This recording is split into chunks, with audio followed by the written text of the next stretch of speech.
My son said, I don't want your last name anymore. Mom's new husband says you're a loser, and I should take a real man's name. My ex-wife beamed. I said nothing. I calmly took out a pen and said, fine. Sign here. A week later, our family's estate lawyer called her, his voice shaking. Ma'am, do you realize what you just let him sign away? Look, I've seen betrayal play out in 1,000 different ways throughout my 53 years on this planet. And let me tell you something. Hollywood got it all wrong. There's no dramatic orchestral swell, no slow-motion moment where the knife slides between your ribs while rain pours cinematically down some grimy window. Nope. Real betrayal? It shows up on a gorgeous Sunday morning in May, wearing a pastel sundress and serving you Belgian waffles with a side of absolute devastation. Mine arrived with fresh-baked croissants that were still warm from whatever overpriced bakery Clara had discovered that week, and a carefully curated jazz playlist that probably cost someone 3 hours to put together on Spotify. Because God forbid we have brunch without the proper ambience, right? It was supposed to be peaceful. That's what Clara had promised when she texted me Tuesday evening with that irritating string of emojis she thinks makes her seem youthful. Just a casual family brunch. Croissant, hot beverage, 2 hearts, nothing formal. Miles really wants to see you. Yeah, Miles really wanted to see me the same way a defendant really wants to see the judge before sentencing. I should have known something was brewing when she insisted on that specific restaurant, Maison Lavande, the kind of place where they charge you $18 for eggs and act like they're doing you a favor. The tables were covered in white linen that probably cost more than my first car, and there was this aggressive amount of natural light streaming through floor-to-ceiling windows, like the universe wanted front-row seats to my humiliation. Clara was there, of course, looking like she'd just stepped out of a Pilates commercial, all glowing skin and strategic highlights. Next to her sat Trevor. Oh, Trevor, with his salmon-colored polo shirt and that smile that could probably be seen from the International Space Station. I swear to God, this man's teeth were so aggressively white they could have doubled as emergency flares if our plane went down. He's what happens when a motivational poster becomes sentient and gets a gym membership. My 17-year-old son Miles was wedged between them, looking uncomfortable in a button-down shirt that Clara had obviously picked out, because left to his own devices, that kid would show up everywhere in hoodies with mysterious stains. Then there were the extras, Clara's influencer cousins, Madison and Brittany, who I'm pretty sure share one brain cell that they pass back and forth depending on who's posting to Instagram that day. These women smile like they're being paid per tooth shown, documenting everything like their 73 followers are breathlessly awaiting updates on their avocado toast consumption. Madison kept angling her phone for better lighting, while Brittany did that thing where she pretends not to be posing, but is absolutely, definitely posing. The whole scene felt like I'd walked onto the set of a reality show I never auditioned for. We were about 20 minutes into this charade, me sawing through some overpriced Eggs Benedict while Trevor explained his investment philosophy. Translation. He watched 3 YouTube videos about cryptocurrency when Miles suddenly stood up, just pushed his chair back mid-bite, his mouth still half full of croissant, and the entire table went quiet in that way that makes your stomach drop. You know that feeling, right? When the air changes and you can tell something monumentally stupid is about to happen, but you're powerless to stop it. That's where I was. Frozen. Watching my son swallow hard, glance at Trevor for what I can only describe as approval, and then drop the bomb that would crater our relationship for the foreseeable future. I don't want your last name anymore, Dad. His voice cracked slightly on the word dad, which would have been touching if the words themselves weren't so completely insane. Trevor says real men make their own name, and I've been thinking, I want to take his surname instead. I want to be Miles Hartwell, not Miles Caldwell. You could have heard a pin drop in that restaurant. Hell, you could have heard a dust particle land on the tablecloth. Every fork within a 10-foot radius just stopped, suspended in midair like we'd all collectively entered some kind of temporal freeze. Even our waiter, Antoine or Jean-Paul, or whatever fake French name he was using, stopped his aggressive mimosery-filling routine and just stood there, pitcher raised, eyes wide. The jazz music suddenly felt really, really loud. Clara, to her credit, executed her part perfectly. Her face did this practiced expression of supportive mom meets spiritual guide, like she'd been rehearsing in the mirror all week. He's just expressing himself, Harold. Not honey, not sweetheart, not even the father of our child. Just Harold. Flat. Dismissive. Like I was her accountant or her podiatrist. Let him be. This is his journey, and we need to respect his truth. His truth. His journey. I swear, Clara collected therapy buzzwords like some people collect stamps. Every sentence out of her mouth sounded like she'd swallowed a self-help book and was now regurgitating it in real time. Trevor, meanwhile, was nodding along with this insufferable expression of wisdom, like he was Yoda and had just imparted some profound life lesson instead of convincing a teenager to legally disown his own father over brunch. I didn't yell. Here's the thing about me that drives Clara absolutely insane. I don't explode. I don't throw things or make scenes or give people the satisfaction of seeing me lose control. Instead, I reached down very calmly to the leather messenger bag I'd brought with me. Clara thought it had Miles's birthday present in it, which, technically, it did, just not the kind she was expecting. Pulled out a manila folder and extracted a single sheet of paper. The document looked official because it was official. I'd had my attorney draw it up years ago, right after Clara's spiritual awakening retreat turned into a 6-month affair with her yoga instructor. I slid the paper across the table toward Miles, uncapped my fountain pen, the Mont Blanc his grandfather had given me when I made partner, and said with perfect calm, "Perfect timing, champ. Sign here." Trevor's grin widened, because idiot's gonna idiot. "What's this, a permission slip?" He actually chuckled, looking around the table for validation. Madison giggled on cue. "Something like that," I replied, keeping my voice level and pleasant. "It gives him exactly what he wants. Complete separation from the Caldwell name and everything associated with it." Miles barely glanced at it. That's the thing about teenagers. They're so convinced of their own immortality and rightness that they don't read the fine print. They don't consider consequences. They just see an opportunity to look cool in front of their stepdad and his perfect teeth, and they go for it. He grabbed my pen, the same pen that had signed million-dollar contracts and partnership agreements, and scrawled his signature across the bottom line like he was autographing a yearbook. Quick, confident, stupid. Clara started clapping first, slow and deliberate, like this was some kind of performance art. Then the cousins joined in, then Trevor with his big meaty hands making these thunderous sounds. The other diners were staring now, probably thinking we were celebrating a graduation or engagement. If only they knew they were witnessing a financial execution. I stood up slowly, raised my mimosa glass, $60 for bottom-shelf champagne and orange juice, but who's counting, and said clearly, "To new names and old mistakes. May you both live with the consequences of your choices." They laughed. All of them. Clara actually threw her head back like I'd delivered the punchline to the world's funniest joke. Trevor clinked his glass against Miles's. Madison was already typing something on her phone, probably live-tweeting this disaster. They thought I was being a good sport, playing along with their little family revolution, maybe even blessing this insane decision. Spoiler alert, I absolutely was not. I sat back down, finished my overpriced eggs, made pleasant small talk about Trevor's upcoming podcast launch, because of course he is a podcast, and even picked up the check like the gentleman my father raised me to be. Tipped Antoine 20%. Smiled from Madison's Instagram story. Hugged my son goodbye, feeling his shoulders stiffen slightly, because teenagers are allergic to parental affection in public. As I walked to my car, I pulled out my phone and sent a single text to my attorney, Marcus Petros. Execute Clause 17.4. Effective immediately.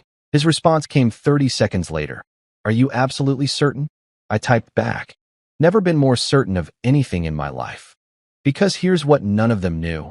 What Miles in his teenage wisdom and Clara in her influencer-addled brain and Trevor in his motivational speaker delusion couldn't possibly understand. That paper wasn't symbolic. That signature wasn't some empty gesture of teenage rebellion. That document was a legally binding contract that triggered the voluntary name severance clause I'd buried deep in the Caldwell family trust years ago, a clause that automatically revoked all inheritance rights, trust fund access, scholarship provisions, and estate considerations for any descendant who formally renounced the family name. Miles had just signed away approximately $47 million, give or take a few properties. And the beautiful part? It was all his idea. Let me tell you about Trevor Hartwell, the human embodiment of every LinkedIn motivational post that's ever made you want to throw your phone into traffic. This guy is what happens when confidence completely bypasses humility, does a U-turn around self-awareness, and crashes headfirst into a dental surgery office.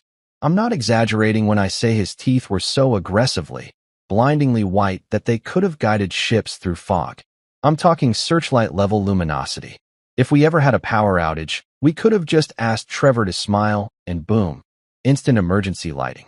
The man probably bleached them weekly, maybe daily, and I wouldn't be surprised if he had a special toothbrush blessed by some Instagram wellness guru who charges $300 for activated charcoal sessions. The teeth were just the beginning, though. Trevor had this whole aesthetic going on that screamed, "I watched too many TED Talks, and now I think I'm Steve Jobs." He wore these tight-fitting polo shirts in colors that don't exist in nature: salmon, mint, something he probably called dusty sage, always tucked into chinos that looked like they'd been ironed with a protractor for maximum crease precision. His watch cost more than my first car, but somehow looked cheaper, all flashy and oversized, like he needed everyone in a 50-foot radius to know he had money, or at least access to credit cards. His hair was styled with so much product that it could probably survive a Category 5 hurricane without moving a single strand. Everything about him was calculated, rehearsed, packaged for maximum impression. And the voice. Oh God, the voice. Trevor spoke like he was constantly recording a podcast episode, which made sense because he literally was always talking about his podcast. Every sentence had this performative quality, this weird cadence, like he expected applause breaks. "You see, Harold." And yes, he called me Harold, even though I'd corrected him twice at that godforsaken brunch. Success isn't about what you inherit, it's about what you build. He'd say stuff like that with a straight face, completely oblivious to the irony that he was living in a house that Clara got in the divorce settlement. A house that I paid for. But sure, Trevor, tell me more about building things from scratch while you're literally standing on my foundation. The worst part? He kept calling my son Buddy. Not Miles. Not his name. Just Buddy, with this patronizing familiarity that made my skin crawl. "Hey, Buddy, pass the salt." Good thinking, Buddy. That's what I'm talking about, Buddy. Meanwhile, he called me man, in that way that's supposed to sound casual and friendly, but actually translates to, "I don't respect you enough to use your actual name, but I'm going to pretend we're equals, man." Like, "I hear you, man. That's fair, man. No worries, man." Each man was a tiny paper cut to my dignity, and he knew it. Or maybe he didn't. Honestly, I couldn't tell if Trevor was malicious or just spectacularly dense. The jury was still out. Throughout that entire brunch, Clara couldn't stop singing Trevor's praises like he was the second coming of Warren Buffett. "Trevor's tech investments are really taking off," she'd announced to the table, loud enough for nearby diners to hear, because God forbid Clara do anything without an audience. I nearly choked on my coffee. Tech investments. This clown had bought Dogecoin in 2021, after the peak, mind you, and had been talking about it ever since, like he'd discovered electricity. He had a whole story about getting in early on crypto that he'd told me 3 times, and each time the details changed slightly. First it was Dogecoin, then it was several cryptocurrencies, then it became a diversified portfolio of blockchain assets. Translation: he threw $5,000 at Robinhood, watched it turn into $2,000, and now tells everyone he's a tech investor. But Clara ate it up. She sat there nodding enthusiastically, touching his arm at every opportunity, doing that thing where she'd look at me to make sure I was witnessing her happiness. "Trevor just has such a brilliant mind for these things," she said, and I swear I saw Trevor's chest puff up like a rooster. Meanwhile, I was sitting there eating the driest toast known to mankind. Seriously, this fancy restaurant couldn't butter bread properly? And mentally calculating exactly what Miles had just signed away. The Caldwell Trust wasn't just money sitting in some bank account. It was property in Manhattan, commercial real estate in Boston, a vacation home in the Hamptons, shares in 3 different companies, scholarship funds, voting rights on family business decisions, and a network of connections that had taken 4 generations to build. Miles had traded all of that for Trevor's approval. Trevor, who thought a podcast about mindset and manifestation was going to be his ticket to success. Trevor, who'd actually told me to my face, that old wealth is outdated and that the future belongs to disruptors. This coming from a guy whose biggest disruption was switching from almond milk to oat milk, and making it his entire personality for 3 months. He'd literally posted about it on LinkedIn with some caption about embracing change and optimizing nutrition. 70 people liked it. 70 people who apparently had nothing better to do than validate Trevor's dairy alternatives. I watched him across that table, jaw working on some overpriced frittata, gesticulating wildly while explaining his 5 pillars of personal growth to Madison and Brittany, who were nodding along like he was revealing the secrets of the universe. His hands moved constantly, pointing, chopping the air, making these weird frame gestures that I guess he thought made him look visionary. Every few minutes, he dropped some buzzword salad: synergy, disruption, vertical integration, growth mindset, leveraging assets. Half the time I don't think he even knew what the words meant. He just assembled them in different combinations and hoped they sounded impressive. The thing about legacy, Harold, there it was again, Harold instead of my correct name, is that it can be a cage, man. Miles needs room to grow, to find his authentic self, you know. He said this while checking his reflection in a spoon, actually checking himself out in silverware. I watched him do it. He tilted the spoon slightly, caught his reflection, made this tiny adjustment to his hair, then continued talking like nothing had happened. The audacity, the absolute shamelessness. Clara jumped in right on cue, like they'd rehearsed this intervention. Trevor's been such an amazing role model for Miles. He's teaching him about entrepreneurship, self-reliance, building something meaningful. I wanted to laugh. I wanted to stand up and announce to the entire restaurant that Trevor's business was a drop-shipping operation that sold resistance bands on Amazon, and he'd made approximately $800 in profit last quarter. But I didn't. I just sat there, nodding politely, playing the role of the understanding ex-husband while internally planning the most elegant revenge in the history of family law. Trevor kept going, because Trevor always kept going. The man had no off switch. I've been mentoring Miles on personal branding, you know?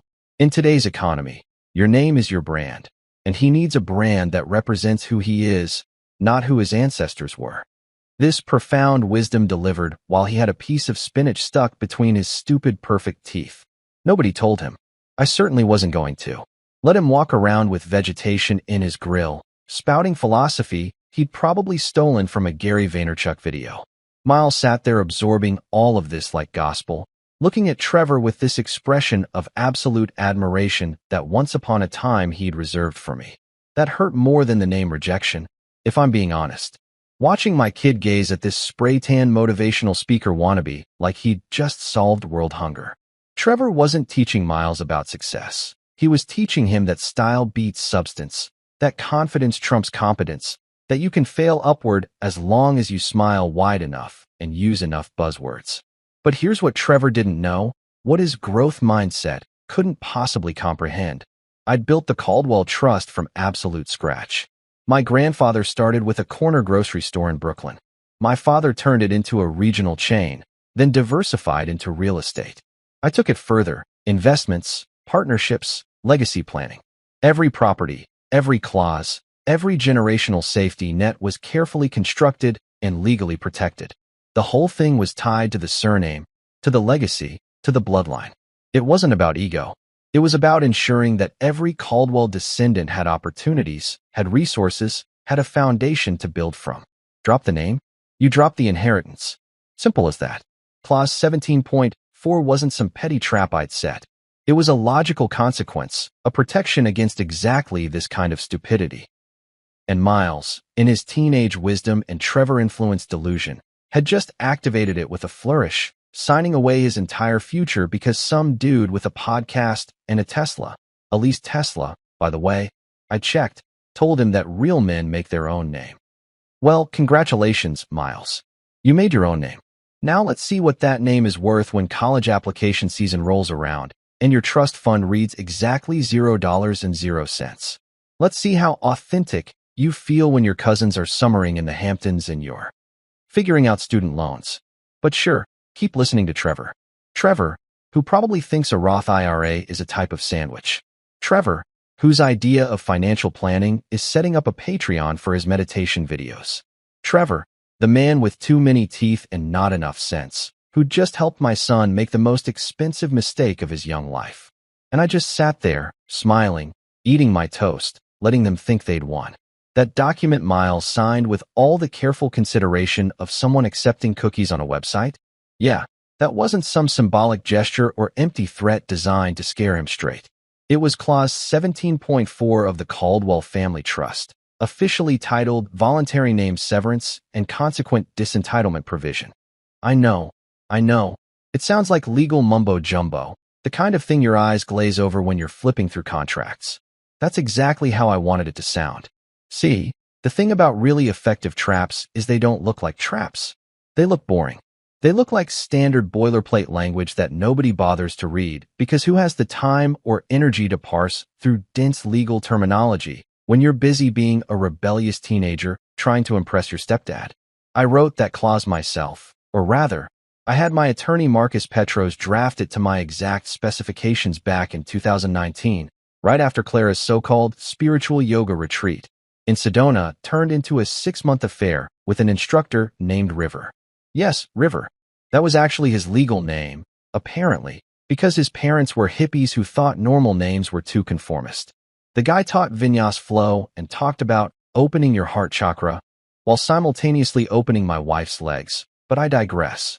The point is, I was going through the divorce, watching Clara transform from a reasonable human being into this pseudo-spiritual influencer obsessed with crystals and Mercury retrograde, and I realized I needed insurance.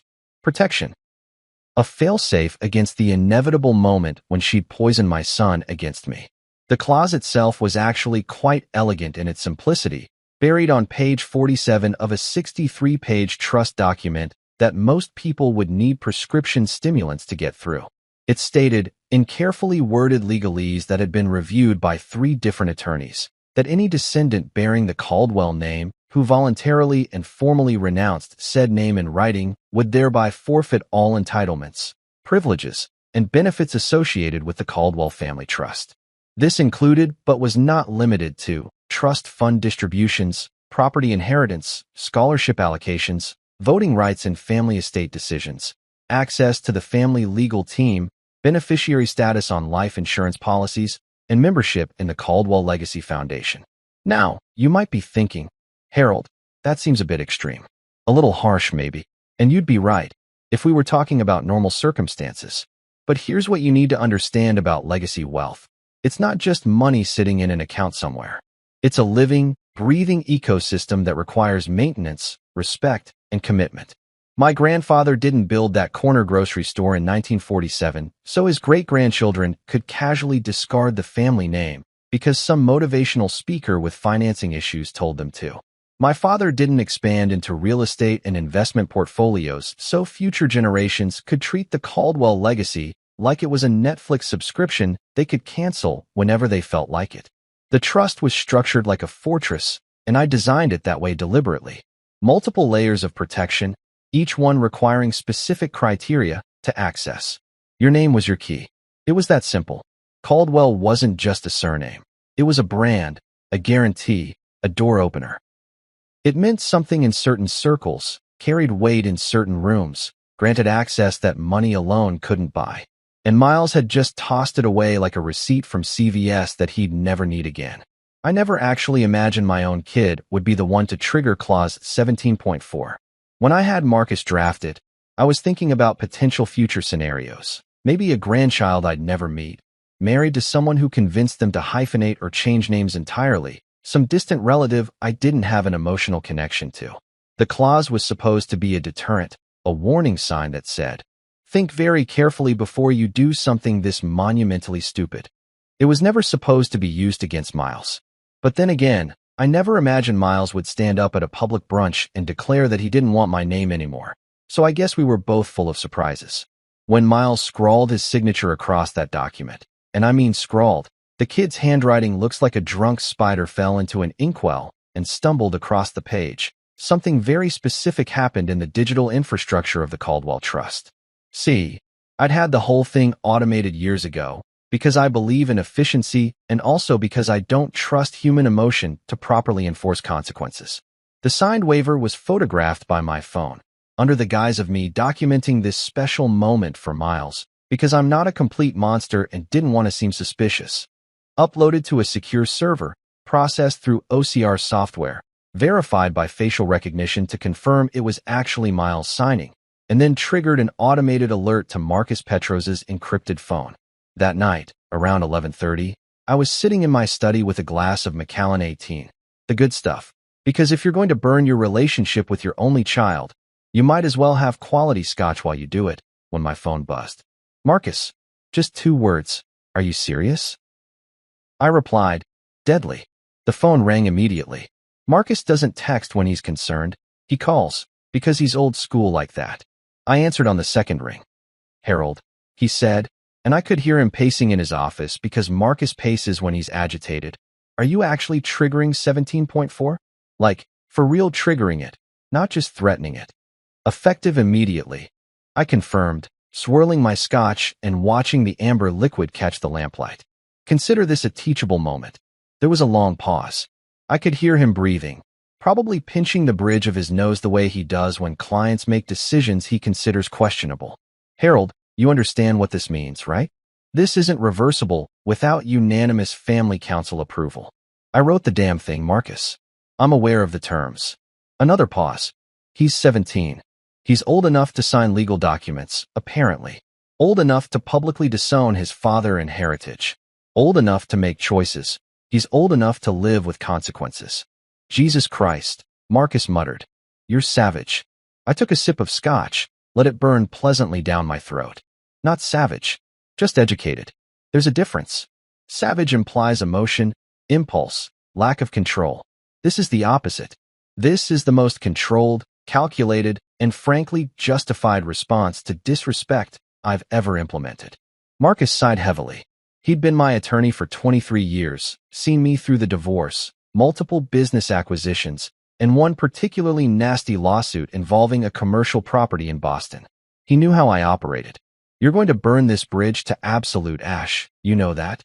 Marcus, my son stood up in a public restaurant and announced to everyone present, including Clara's Instagram-obsessed relatives who I guarantee live-streamed the whole thing, that he doesn't want to be associated with me or my name.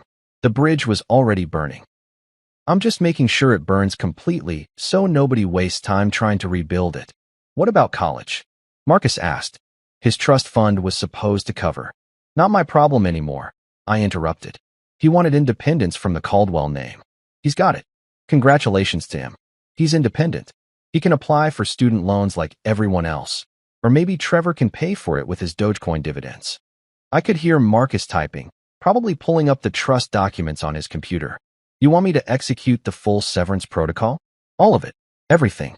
Funds frozen, scholarships revoked, college trust inaccessible, voting rights terminated, beneficiary status removed. I want every single privilege associated with being a Caldwell stripped from his accounts by tomorrow morning. More typing. This is going to create a massive family situation. You understand that? Your father is going to call me. Your sister is going to call me. Hell, your nephew Ben is probably going to call me, and I don't even represent him. Then bill them for your time, I said. I'm paying you enough to handle family drama. That's part of the service, isn't it? Marcus laughed despite himself. You're the most cold-blooded client I've ever had, and I've represented hedge fund managers. I prefer consistent, I corrected. I told Miles 1,000 times that names matter, that legacy matters, that there are consequences for disrespecting family heritage. He didn't believe me. Now he gets to learn the hard way. It's called parenting, Marcus. Old-fashioned concept, I know. It's called nuclear warfare, Marcus countered. But fine. It's your trust, your money, your son. I'll execute the protocol. But Harold, for what it's worth, I think you should sleep on this. Give it a week. Make sure this is really what you want. It's what he wanted, I said quietly. I'm just giving him exactly what he asked for. He wanted separation from the Caldwell name. Done. He wanted to be his own man, make his own way, build his own legacy with Trevor as his guide. Perfect. He's free. Completely, totally, financially free. After I hung up with Marcus, I sat there for a long time, just staring at the family portrait hanging above my fireplace. It was from 2014, before the divorce, before Clara found her chakras, before Trevor and his teeth entered our lives. Miles was 12 in that photo, gap-toothed and grinning, wearing a suit that was slightly too big because he'd insisted on dressing like me. He'd wanted to be just like Dad back then. Wanted to learn about the business, asked questions about Grandpa's grocery store, drew pictures of himself with Caldwell and Son written across the top. That kid was gone now, replaced by someone who thought surnames were negotiable and legacy was optional. And you know what? That was fine. He'd made his choice. I'd made mine. If Karma ever needed an assistant, she could have taken lessons from the Caldwell Family Trust automation system, because that thing didn't care about feelings or second chances. It just cared about rules, and Miles had broken the most important one. The next morning, I woke up at 6:30 like I always do, because discipline doesn't take vacations even when you're about to financially obliterate your only child. I made my espresso, double shot, no sugar, because I'm not a barbarian. Ate some Greek yogurt with granola that probably cost more per ounce than gold, and then sat down at my home office desk to do what needed to be done. No hesitation, no second guessing, no dramatic internal monologue about whether I was doing the right thing. I'd spent all night not losing sleep over this decision, which told me everything I needed to know about how I felt. When you're at peace with nuclear options, you're probably making the right call. My home office is basically a shrine to organized wealth management. Floor-to-ceiling bookshelves filled with legal texts, financial reports, and first editions of books about dynasty building that I'll probably never read, but look impressive during Zoom calls. There's a standing desk made from reclaimed wood that cost $8,000 because apparently regular wood isn't good enough anymore. 3 monitors arranged in a gentle curve, each one displaying different aspects of the family empire, stocks, properties, trust accounts. It's the kind of setup that screams, I have my life together and also probably too much money, which, fair assessment. I rolled my chair up to the center monitor and opened the Caldwell Legacy system, which sounds way more dramatic than it actually is. It's basically a custom-built digital fortress designed by a cybersecurity firm that normally works with defense contractors. My father had it created back in 2008, when he realized that managing generational wealth through paper files and phone calls was insane. The system tracks everything, every asset, every beneficiary, every clause activation, every trust distribution. It's like having a really judgmental accountant who never sleeps and never forgets anything you've ever done. Accessing the system requires more security than launching nuclear missiles, which is appropriate given what I was about to do. First step, fingerprint scanner. I pressed my right index finger against the reader built into my keyboard and waited for the little green light. Approved. Step 2, retina scan. I leaned forward toward the webcam, which had been modified with some kind of fancy infrared technology that probably cost more than a decent used car, and stared into the lens while it analyzed my eyeball. A few seconds of uncomfortable scanning, then another green light. Approved. Step 3, and this is where it gets properly paranoid, the passphrase. Not a password, a passphrase. 16 words that have to be spoken aloud in the correct order with the correct emphasis and cadence, because apparently typing wasn't secure enough. The system uses voice recognition software that can detect if you're under duress based on vocal stress patterns. If I sounded scared or coerced, it would lock down immediately and alert Marcus. But I wasn't scared.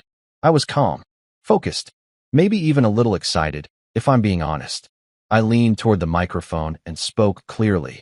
The name endures through generations of careful stewardship and unwavering commitment to family legacy regardless of contemporary challenges. Yes, that's actually the passphrase. My father wrote it. Very on-brand for him. The system processed my voice, compared it to baseline recordings, analyzed the stress patterns, and then displayed the most beautiful words in the English language. Access granted. Welcome, Harold Caldwell. The main dashboard loaded, and I'll admit, there's something deeply satisfying about seeing your entire family's wealth laid out in clean, organized data visualization. Assets totaling just north of $470 million, spread across real estate, investments, trusts, and business holdings. Not bad for a family that started with a corner grocery store in Brooklyn 78 years ago.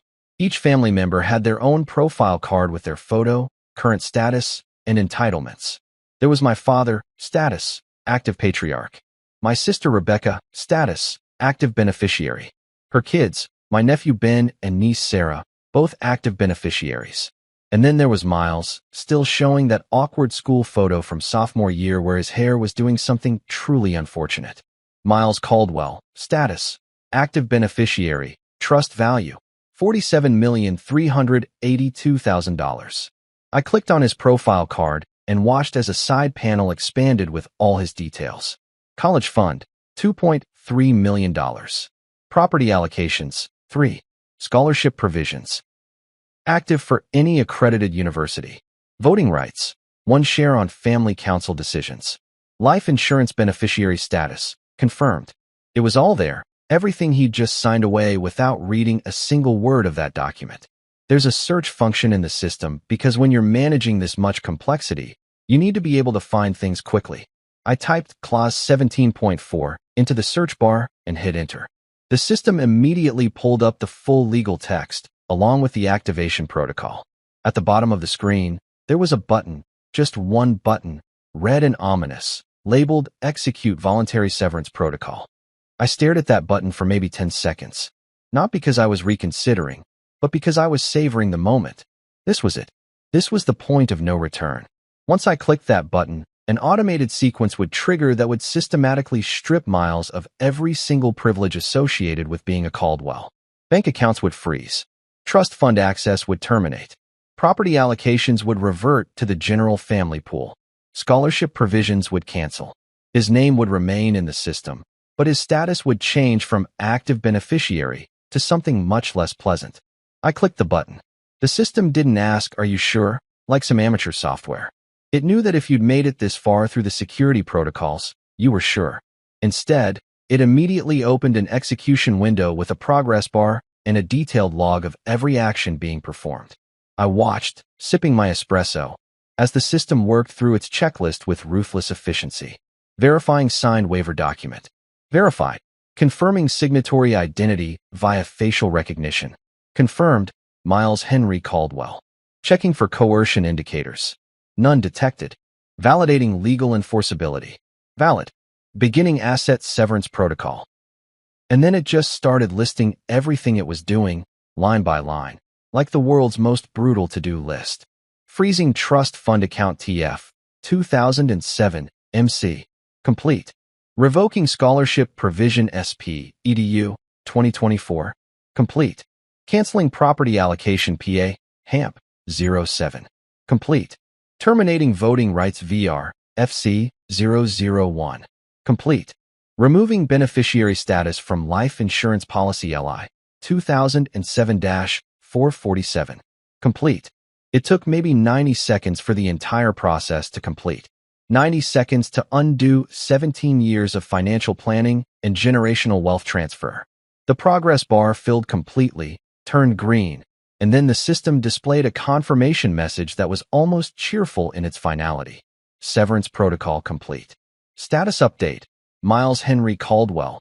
Void due to voluntary name severance per clause 17.4.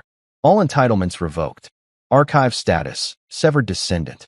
The system even made a little ping sound, like, "Congratulations, you've successfully disinherited your child." It was the same cheerful notification sound that plays when you complete literally any task in the system, transferring funds, updating beneficiaries, whatever. Super casual. Just another Tuesday morning in wealth management.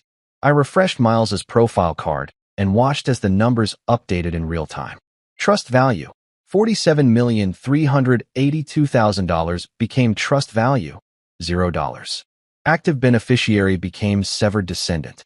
His profile picture turned grayscale, which felt a bit dramatic even for this system, but I guess the developers wanted to make the status change visually obvious.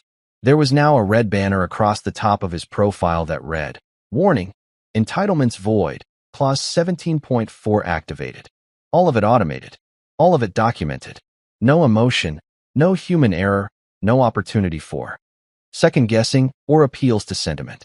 Just pure, mathematical consequence. If karma ever needed to upgrade from the whole "what goes around comes around" spiritual vagueness to something more concrete and enforceable, she should have taken notes from the Caldwell legacy system. This thing didn't care about intention or feelings or teenage rebellion. It cared about rules, signatures, and legal clauses. I sat back in my chair and pulled up the automated notification log to see what messages the system had sent out. There were several. One to Marcus Petros, confirming execution and providing a full audit trail. One to the family accountant, updating tax projections and beneficiary distributions. One to the trust administrator at our family bank, informing them of the status change and account freezes. And one to my father, because the system was programmed to alert the patriarch of any major trust modifications. My phone buzzed approximately 30 seconds later. Dad. Of course. I let it go to voicemail. I'd deal with that conversation later, probably over whiskey, after he'd had time to review the documentation and realize I hadn't just done this on a whim. My father understood consequences better than anyone. He'd approve, eventually, even if he'd be disappointed it had come to this. I generated a full report of the severance action, 23 pages of legal documentation, account changes, and clause citations, and saved it to an encrypted folder labeled Miles, Severance 2025. Then I forwarded a copy to my personal attorney, my accountant, and my therapist, because yes, I have a therapist, and yes, she was going to have thoughts about this decision at our next session. The whole thing took less than 15 minutes from start to finish. 15 minutes to completely restructure my son's financial future. 15 minutes to enforce a consequence he didn't even know existed when he signed that waiver. Some people say revenge is a dish best served cold. I disagree. Revenge is a dish best served through properly structured legal instruments and automated enforcement protocols. I closed the Caldwell legacy system, finished my espresso, and opened my email to start my actual workday. There were contracts to review, calls to make, a meeting with a commercial real estate developer at 10. Life goes on, business continues, the world keeps turning. And somewhere out there, Miles was probably still asleep in his room at Clara's house, completely unaware that he'd just woken up $47 million poorer than he'd gone to bed. He wanted to make his own name? Great. He could start by making his own money. Welcome to independence, kid. Hope Trevor's podcast sponsorships come through. By evening, my son had become a minor celebrity in the absolute worst corners of the internet, which is saying something because the internet has a lot of truly terrible corners. I discovered this delightful development around 7 p.m. when I was making myself a bourbon on the rocks and contemplating whether to order sushi or Italian for dinner. The eternal struggle of the suddenly single man with disposable income and no one to cook for. My phone buzzed with a text from my sister Rebecca. Have you seen Miles's Instagram? Please tell me you've seen it. Call me immediately. Now, I'm not on Instagram. I have an account that my assistant set up years ago because apparently not having social media makes you look like either a technophobe or a serial killer, but I've posted exactly 3 times, all pictures of historical buildings, because that seemed safe and boring enough to avoid controversy. I don't scroll, don't like, don't comment, and definitely don't keep up with what my teenage son posts online, because that felt like a level of surveillance that even I wasn't comfortable with.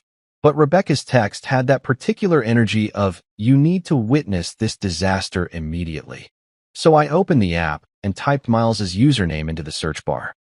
His profile loaded, and there it was, posted approximately 6 hours ago. A photo of him standing in front of Clara's house, my former house. Let's be clear about ownership history here, with this absolutely insufferable expression of triumph on his face. Arms crossed, chin up, wearing a tank top that said self-made in distressed letters, which was hilariously ironic given that he'd literally never paid for anything in his entire life. The caption made me want to throw my phone into the nearest body of water. Finally dropped that loser's name. Taking Trevor's surname now. Feels good flexed biceps fire crown. Time to build MY legacy, not ride on someone else's. Hashtag new beginnings, hashtag self-made, hashtag real man, hashtag breaking chains, hashtag authentic life, hashtag no regrets. I had to read it 3 times because my brain refused to process that my son had actually posted this. Called me a loser. Publicly. To his 2,847 followers, which was somehow even more depressing than the content itself.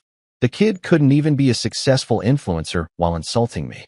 But the internet, oh the internet, did what it does best. It rewarded absolute stupidity with validation.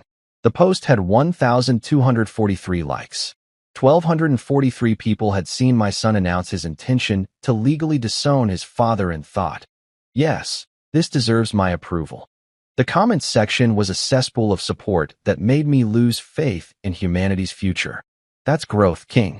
Crown, wrote someone named at Motivation Bro with a profile picture that was just a picture of a lion.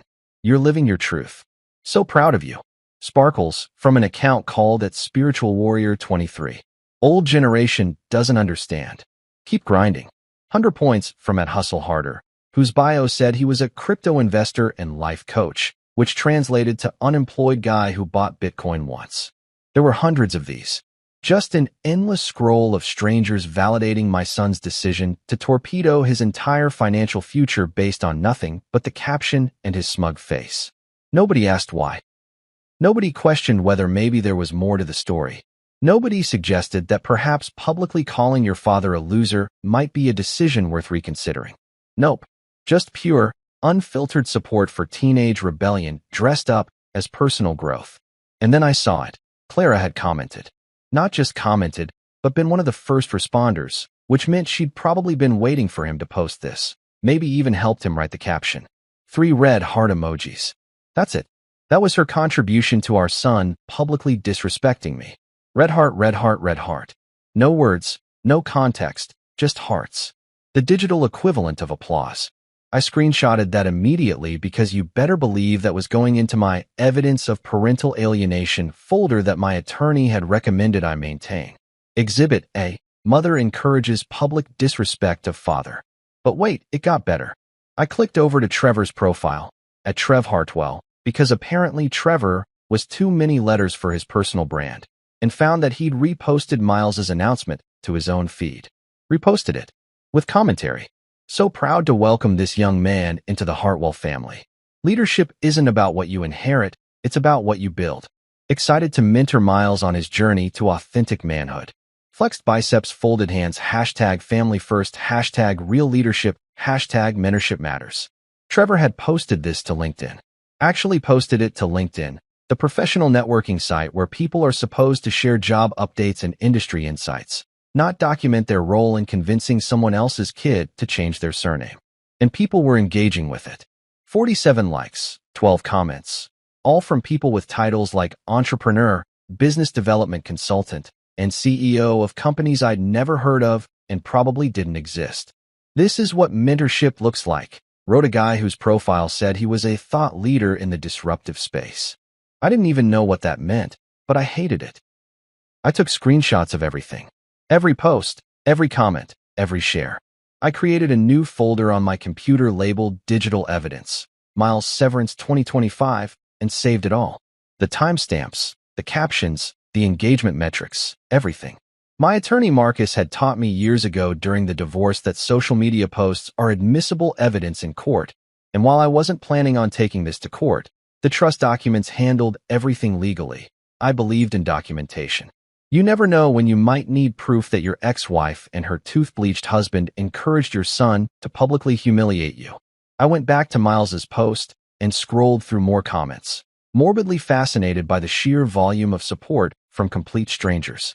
Your dad sounds toxic anyway, triangular flag, wrote someone who literally knew nothing about me except what my son had written in a caption. Blood doesn't make family. 100 points from an account that posted exclusively about anime and energy drinks. Real men make their own path. Oncoming fist from someone whose profile described them as a digital nomad and passive income specialist, which I was pretty sure meant unemployed and living with parents. What struck me most wasn't the comments themselves. Internet strangers say stupid things. That's just how the internet works. But that Miles was engaging with them. He was replying, thanking people for their support, liking comments that call me toxic, building this narrative in real time where he was the brave protagonist breaking free from his oppressive father, and Trevor was the enlightened mentor guiding him toward authentic manhood. It was performance art, except the performance had real consequences that Miles couldn't possibly understand yet. Someone had even commented, "Did your dad try to stop you?" What did he say? And Miles, my brilliant son, had replied, "He actually helped me do it, LOL. Gave me the papers and everything. Didn't think I'd actually sign them, but I did, face with tears of joy, 100 points." I screenshot that immediately. Exhibit B, voluntary acknowledgement of informed consent. The kid had just publicly confirmed that I hadn't coerced him, hadn't forced him, had actually provided him with documentation that he willingly signed. Any future argument about not understanding what he was signing? Dead on arrival. He'd told the internet he knew exactly what he was doing and did it anyway. The post had been shared to Twitter, TikTok, and apparently some Reddit forum about toxic parenting, where complete strangers were dissecting my relationship with my son based on nothing but his Instagram caption. I found a whole thread where people were psychoanalyzing me, diagnosing me with narcissistic personality disorder, and recommending books about recovering from parental abuse. One person wrote a detailed comment about how controlling parents use inheritance as leverage and how brave Miles was for choosing authenticity over money. If only they knew that Miles hadn't chosen anything over money. He just didn't know he was choosing poverty until it was too late. I wanted to comment, God, I wanted to create a fake account and just write, fun fact, the loser dad built a $47 million trust fund that you just signed away, but sure, enjoy your new name and your student loans. But I didn't. That would be petty, and more importantly, it would be premature. Let him have his moment. Let him enjoy his internet validation and his 1,200 likes and his comments from strangers who would forget his name by tomorrow. Let Trevor bask in his LinkedIn engagement from fellow entrepreneurs who were all probably equally broke. Because here's the thing about internet fame. It's fast and meaningless and disappears the moment something shinier comes along. But legal documents? Those last forever. Trust clauses? Those are permanent. Financial consequences? Those don't care how many followers you have or how many fire emojis people leave on your posts. I finished my bourbon, ordered the sushi, spicy tuna roll, salmon sashimi, and that fancy toro that costs too much but tastes incredible, and settled in to watch my son's social media triumph. He was trending in his own little corner of the internet, getting attention and validation, and probably feeling like he'd made the best decision of his life. Trevor was being celebrated as a mentor and father figure. Clara was being praised for supporting her son's journey. And me? I was being called toxic, controlling, a bad father, a loser. Random people who knew nothing about me or my family were writing essays about what a terrible person I must be. It was almost impressive how confidently they constructed entire narratives from a single Instagram caption. But I wasn't worried. I wasn't angry. I wasn't even particularly bothered. Because in approximately 2 to 6 weeks, depending on how long it took Miles to actually check his bank accounts or try to access his college fund, reality was going to hit him like a freight train made of consequences. And when it did, all those supportive comments from internet strangers weren't going to pay his tuition. All those fire emojis weren't going to fund his lifestyle. All that validation wasn't going to replace the $47 million he'd just signed away for absolutely nothing except Trevor's approval. I raised my glass to my phone screen, to Miles's smug face in that ridiculous self-made tank top. To new beginnings, kid. Hope your likes keep you warm at night when you're filling out FAFSA forms. The internet had made him a hero. The Caldwell legacy system had made him broke. I knew which one mattered more. A week later, I was sitting in my favorite leather chair, the one that cost more than some people's cars but cradles you like a supportive parent, unlike actual parents who sometimes fail spectacularly, sipping a glass of Macallan 18 and reading a fascinating book about Byzantine architecture. It was peaceful. Quiet. The kind of evening that makes you grateful for divorce and empty houses and the absence of teenagers who think they know everything. My phone was on silent because I'd learned years ago that nothing good comes from being constantly available, but it kept lighting up on the side table like a distress beacon. I ignored it the first 3 times. By the 4th, I glanced over and saw Marcus Petros's name flashing across the screen with that particular persistence that meant either someone had died or something equally dramatic had occurred. Marcus didn't call after 8 p.m. unless it was serious. The man had boundaries, respected work-life balance, and generally operated like a reasonable human being. So when he called at 8:47 on a Tuesday night, I knew something had happened. I marked my page, because I'm civilized and don't dog-ear books, especially first editions, and answered. Marcus, let me guess. Clara finally read the clause. There was this long exhale on the other end, the kind that sounds like someone has been holding their breath for approximately 6 hours and just remembered that oxygen exists. Harold, he said, and his voice had that quality of someone who'd been dealing with hysterical phone calls and now needed a drink. I just got off a call with Clara. She's hysterical. I smiled into my scotch glass. So she finally consulted an attorney. What tipped her off? Did Miles try to access his trust fund? Apply for that Princeton scholarship? Try to vote on family council business? All of the above, apparently, Marcus said, and I could hear him moving around, probably pacing in his home office the way he does when cases get complicated. She called me screaming, and I mean screaming, Harold, about how you've stolen Miles's inheritance. Used the word theft approximately 47 times. Threatened to sue. Threatened to call the police. Threatened to contact every news outlet in the tri-state area. Then she cried. Then she threatened again. It was a whole performance. And you explained to her that you can't steal something that was voluntarily relinquished through signed legal documentation? I asked, swirling my drink and genuinely enjoying this conversation more than I'd enjoyed anything in weeks. I explained, Marcus confirmed, in great detail, using small words, that her son signed a legally binding waiver that explicitly triggered Clause 17.4 of the Caldwell Family Trust, thereby forfeiting all entitlements, and that this was entirely voluntary, witnessed, and documented. I sent her copies of the signed waiver, the trust documentation, and the severance protocol execution report. All 600 pages of it. I laughed. I actually laughed out loud, which was probably cruel, but the image of Clara trying to read 600 pages of legal documentation was too perfect. How'd she take that? She called me a heartless bastard and hung up, Marcus said, but I could hear the smile in his voice. Then she called back 10 minutes later, much calmer, and asked if there was a reversal process. This was the moment I'd been waiting for. The moment when Clara, who'd spent the last 3 years telling everyone who'd listened that I was controlling and manipulative, realized that her beloved Trevor had led their son directly into a legal bear trap. And you told her? I told her the truth, Marcus said. That according to the trust documents, reversal of a Clause 17.4 severance requires unanimous approval from the family council, which consists of you, your father, your sister Rebecca, and nephew Ben. All 4 members must vote yes for reinstatement. I took a long sip of scotch, savoring both the burn and the satisfaction. So basically never. Marcus laughed properly now, that lawyer laugh that sounds expensive. Exactly. She asked what the chances were of getting unanimous approval, and I told her that based on my professional assessment, she had a better chance of winning the lottery, getting struck by lightning, and being abducted by aliens on the same day. You didn't actually say that. I absolutely said that. She'd been screaming at me for 40 minutes. Harold. I was done being diplomatic. He paused, and I heard ice clinking in a glass. He was drinking too. Good. She tried a different approach then.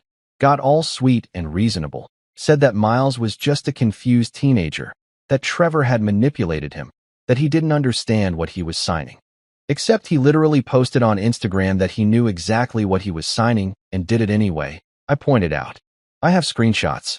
Time-stamped, archived, saved in multiple locations including cloud storage and a physical hard drive in my safe.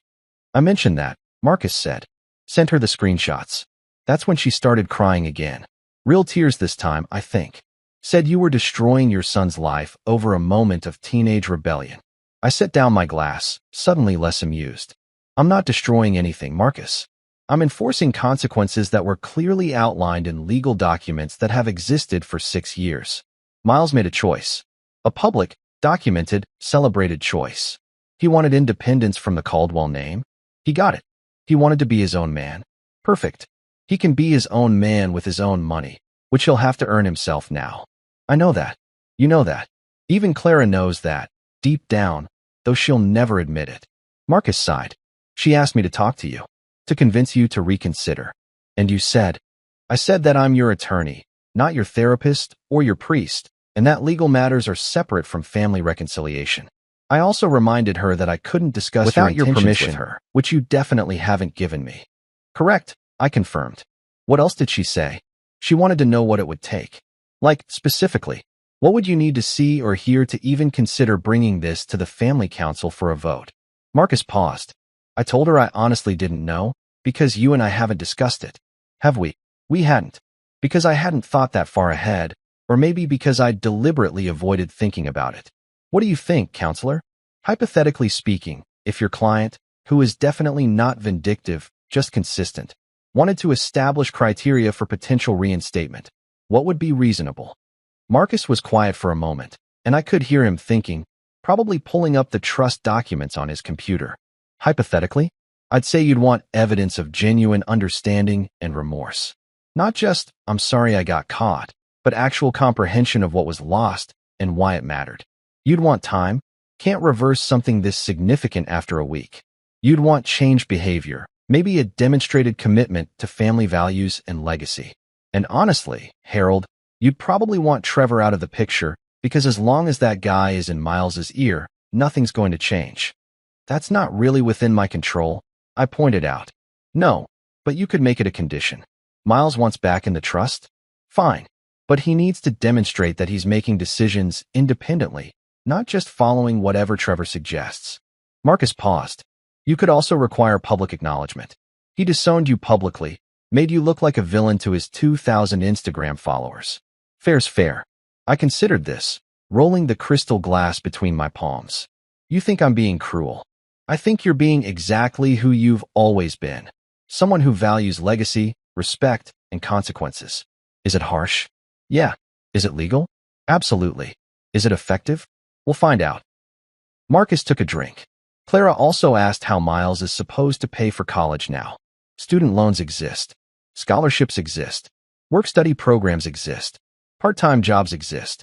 Millions of Americans figure it out every year without trust funds. Miles is smart enough when he bothers to apply himself.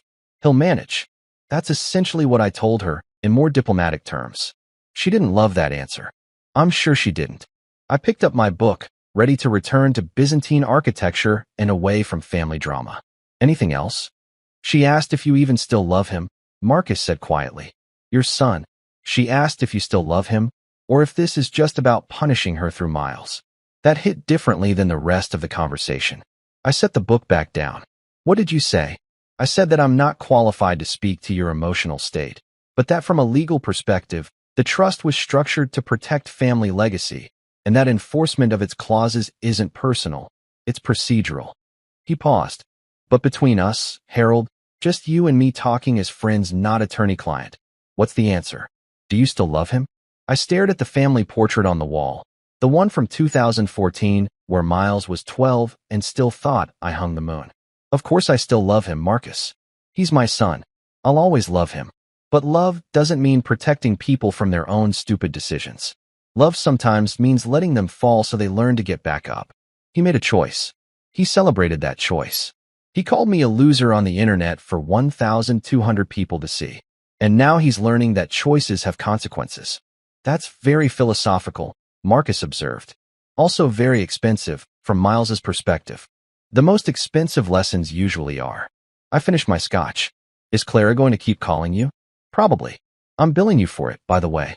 Hazard pay for dealing with your ex-wife's dramatics. Bill me double. You've earned it. I stood up, walked to the window overlooking the garden. Do me a favor, Marcus. Next time she calls, and she will call, tell her that if Miles wants to discuss reinstatement, he can contact me directly. Not through her, not through Trevor, not through lawyers. Him. Directly. Man to man, if he's such a real man now. You want him to call you? I want him to look me in the eye and explain why he deserves a second chance after publicly humiliating me and throwing away 4 generations of legacy on the advice of a motivational speaker with a podcast. I turned back to my chair. Think he'll do it? Marcus laughed. Not a chance. The kid's 17 and terrified of confrontation. He'll avoid you for months. Then I guess we have our answer about whether he's mature enough for reinstatement. I sat back down, picked up my book. Thanks for the update, Marcus. Send me the bill. Will do. And Harold. Yeah. You're cruel, but you're not wrong. For what that's worth. Coming from you. That's almost a compliment. After he hung up, I sat there for a while, not reading, just thinking. Clara was hysterical. Miles was panicking. Reality was setting in. And somewhere in that house, my old house, Trevor was probably trying to explain how this was all part of some larger lesson about manifesting abundance or whatever nonsense he peddles. I poured myself another scotch. This was going to get worse before it got better. But I'd built my entire career on patience and long-term thinking. I could wait. The question was, could Miles? I wasn't actually there to witness the panic at the gates. That would have been too theatrical, too confrontational, and honestly beneath my dignity. But my security system sure as hell was. And thanks to the miracle of modern technology and my perhaps excessive investment in high-definition cameras with cloud backup, I got to watch the whole beautiful disaster unfold from my new downtown loft approximately 45 minutes after it happened. Let me set the scene for you. It was 9:30 on a Saturday morning.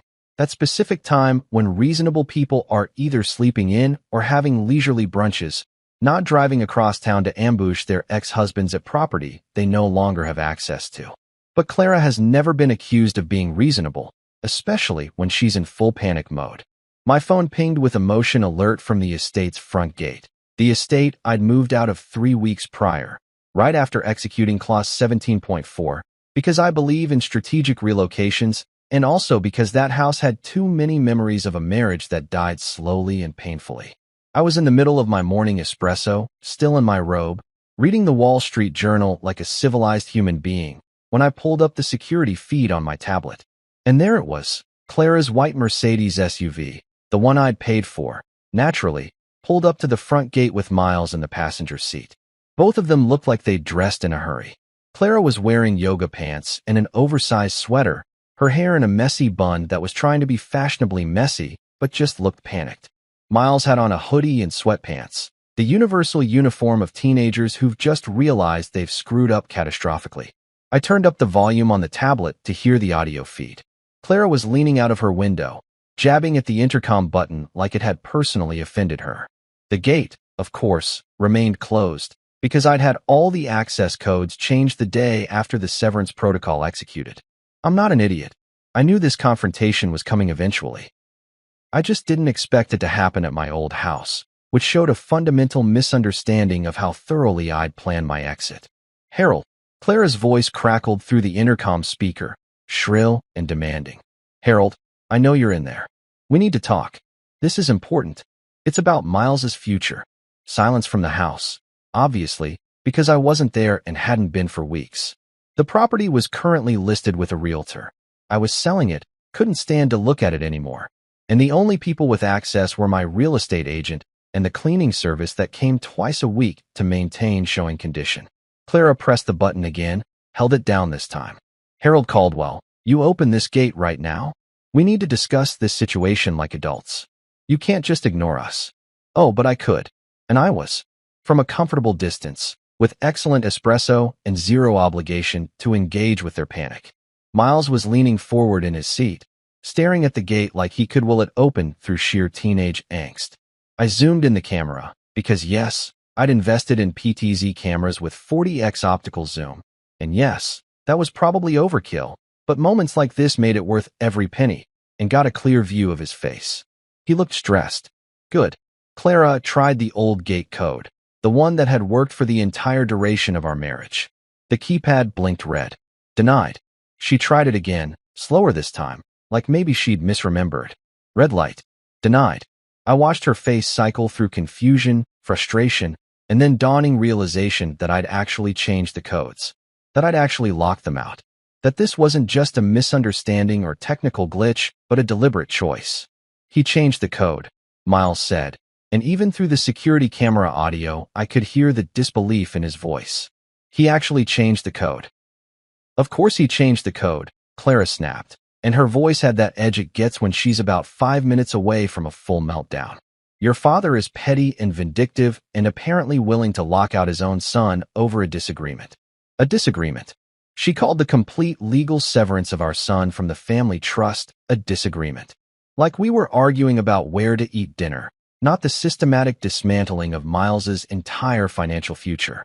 The delusion was almost impressive.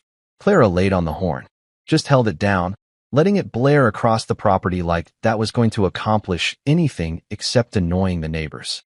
Mrs. Davenport next door was probably already composing a strongly worded email to the HOA about noise disturbances.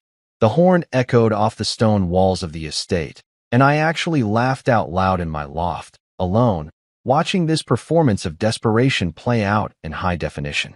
After about 30 seconds of honking, which must have felt like an hour to Miles, who I could see physically cringing in the passenger seat, Clara stopped. She put the car in park, turned off the engine, gripped the steering wheel with both hands, and just sat there, staring at the gate like it might spontaneously open if she looked angry enough.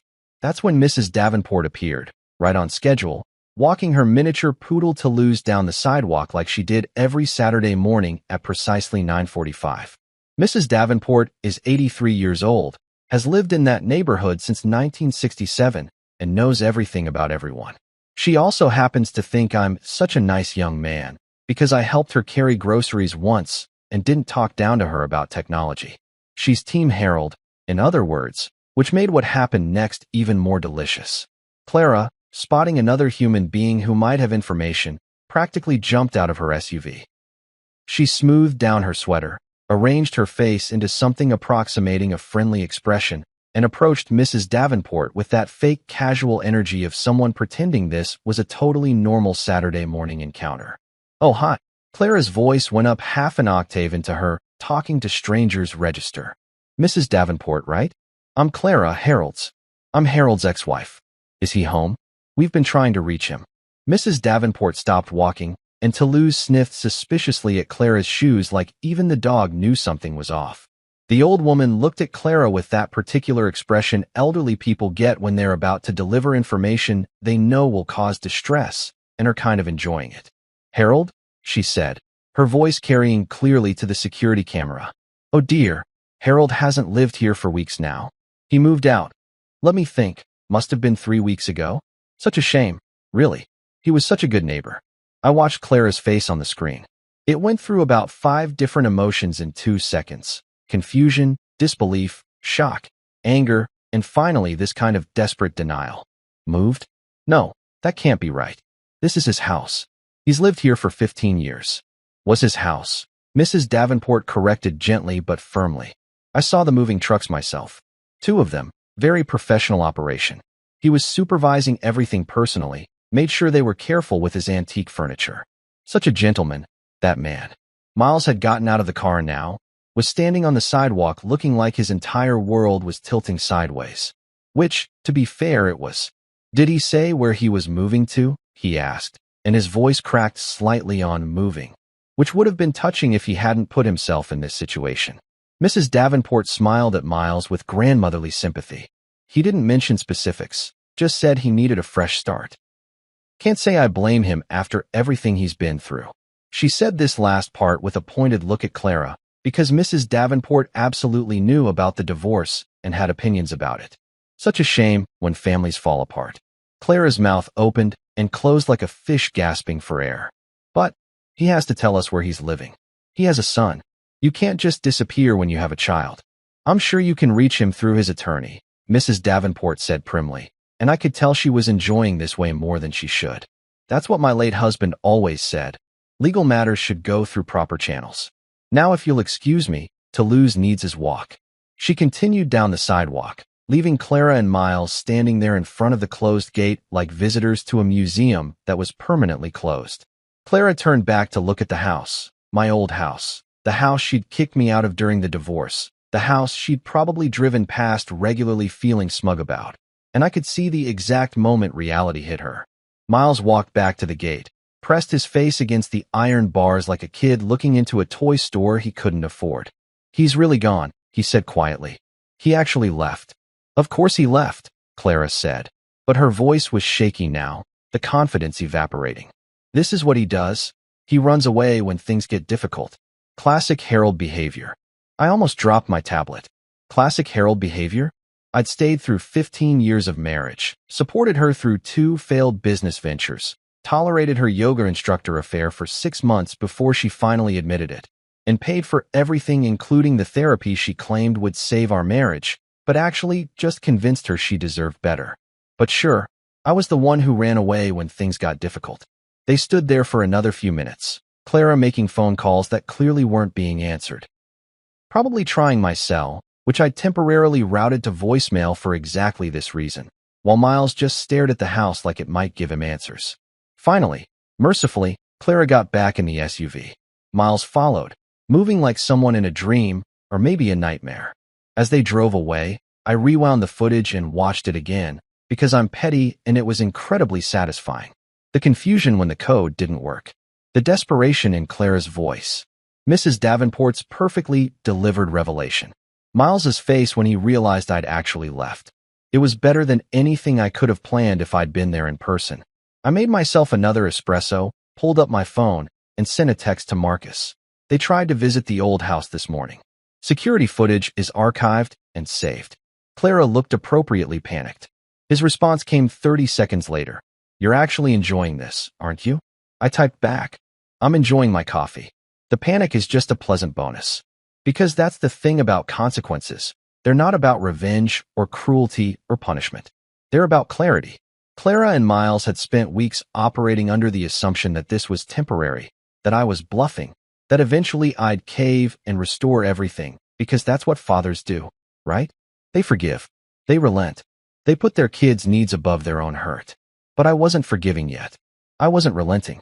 And my son's needs, his actual needs, not his wants, included learning that actions have permanent consequences, that legacy isn't something you can discard and then reclaim when it's convenient, and that some decisions can't be undone with an apology and a sad face.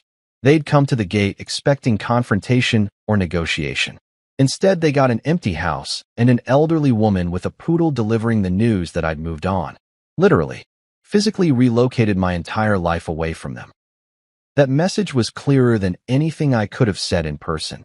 You wanted independence from me? You got it. Welcome to what that actually means. 3 weeks later, my nephew Ben decided to get engaged, which meant the Caldwell family was gathering for one of those rooftop soirees that cost more than most people's weddings. String lights, champagne fountains, a jazz quartet playing in the corner, the whole 9 yards of upper-class celebration. I arrived fashionably late, wearing my best suit, ready to toast young love and watch my son squirm. Miles showed up even later, around 8:30, wearing sneakers with his dress pants like he was making some kind of statement about nonconformity. Clara and Trevor weren't with him. Interesting. He'd come alone, probably thinking he could blend into the crowd, grab some free food, and avoid the family members who definitely heard about his little name-change adventure. He was wrong about that blending in thing. I watched from across the rooftop as he made awkward small talk with cousin Sarah, who kept glancing at him like he was a fascinating zoo exhibit. Then a man in a gray suit, one of Marcus's associates, perfectly timed, approached Miles with a manila envelope. Official-looking. Ominous. Miles Caldwell? The man asked, loud enough that nearby conversation stopped. It's Hartwell now, Miles stammered. The man smiled thinly. Not according to these documents. He handed over the envelope and walked away. Miles opened it right there, hands shaking slightly. I'd had Marcus prepare the contents personally. A copy of the signed waiver, a detailed list of every single thing he'd lost, properties, funds, scholarships, all itemized with dollar amounts. And at the bottom, my handwritten note on Caldwell family letterhead. Blood matters, but names carry the weight. You gave yours away. The rooftop went silent. Even the jazz quartet seemed to pause mid-song. Ben's fiancée froze with her champagne glass halfway to her lips. Cousin Sarah's eyes went wide. And then my father, Miles's grandfather, the family patriarch, stood up from his table, looked directly at Miles with an expression of profound disappointment, and walked out without saying a single word. No yelling, no scene, just silence and the sound of expensive shoes on tile as the old man left his own grandson standing there holding proof of his stupidity. Other family members started looking away, suddenly very interested in their drinks or the view or literally anything except the teenager who'd just been publicly reminded of his catastrophic mistake. Miles stood there, envelope trembling in his hands, face going red, and I could see the exact moment he realized something crucial. This wasn't just about money. It was about erasure. He wasn't being punished. He was being erased from the family legacy he'd rejected. And everyone here knew it. Losing a name hits different than losing money. Money disappears all at once. One day it's there, the next it's gone. But a name? That erodes slowly, like watching a coastline crumble into the ocean one grain of sand at a time. First, people just stopped replying to Miles's texts. Family group chats went quiet when he posted. Cousin Ben's replies got shorter, more polite, more distant. Then the invitations dried up. Birthday parties he used to be automatically included in, family dinners, holiday gatherings. His phone got quieter each week. The family scholarship he'd been counting on for college? Revoked, with a formal letter explaining that only Caldwell descendants in good standing qualified. His cushy internship at Cousin Ben's startup, the one that was supposed to pad his resume? Gone. Ben sent a brief email. We're restructuring. Thanks for your interest. Even his birthday that year was different. Quiet. A text from Clara, a card from Trevor with a Starbucks gift card inside. That was it. No family dinner, no gathering, no grandfather calling with stock tips and life advice. Trevor stopped calling him buddy. Started calling him man, in that distant way you talk to acquaintances you're not particularly invested in. Good luck with that, man. Hope it works out, man. The mentorship had apparently expired along with the trust fund. Finally, 6 weeks after the engagement party, Miles texted me, Dad, I'm sorry. Can we talk? I read it 3 times. Didn't respond. Not because I was cruel, but because silence teaches longer lessons than lectures ever could. He found me 2 weeks later at Ashton Botanical Garden, trimming roses in the early morning sun. Peaceful. Quiet. No drama. Just pruning shears and the smell of fresh earth. Miles approached slowly, like I might bolt. Dad, I didn't mean it. It was just a stupid moment. I snipped a branch clean, examined the cut. And that's the thing, Miles. Stupid moments can cost entire futures. I moved to the next bush, not looking at him. You wanted to make a statement. You made it. Loudly. Publicly. With hashtags. Can I change it back? His voice cracked. The name. Everything. I finally looked at him. Really looked. He'd lost weight. Had circles under his eyes. Looked older somehow. You can change your name on paper, son. File the forms, pay the fees. But you can't erase the